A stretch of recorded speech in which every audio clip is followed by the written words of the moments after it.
इतिहास के पन्नों में एक ऐसी आग का जिक्र है जिससे स्वयं काल भी डर गया था।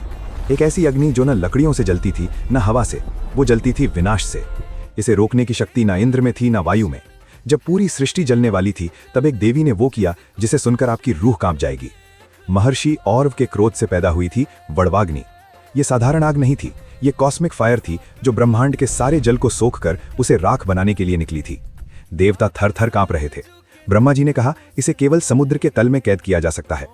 लेकिन सवाल यह था कि इस प्रलय को हाथ कौन लगाएगा, कौन बनेगा वो माध्यम जो खुद जलकर संसार को बचाएगा। तभी ज्ञान की देवी मां सरस्वती आगे आईं। उन्होंने अपनी प्रिय वीणा और शास्त्र त्याग दिए। संसार को बचाने के लिए उन्होंने अपना कोमल स्वरूप छोड़कर एक प्रचंड वेग वाली नदी का रूप धारण किया। उन्होंने उस भयंकर वड़वाग्नि को अपने सर पर उठाया। कल्पना कीजिए, एक तरफ शीतल जल की धारा और उसके भीतर धधकती हुई ब्रह्मांड की सबसे विनाशकारी आग। पानी उबल रहा था, भाप से आसमान ढक गया था, लेकिन मां सरस्वती रुकी नहीं। जैसे जैसे वो रेगिस्तानों से गुजरी, आग की गर्मी इतनी बढ़ गई कि सरस्वती जी का जल सूखने लगा, मिट्टी तपने लगी। पृथ्वी को जलने से बचाने के लिए उन्होंने एक बड़ा निर्णय लिया।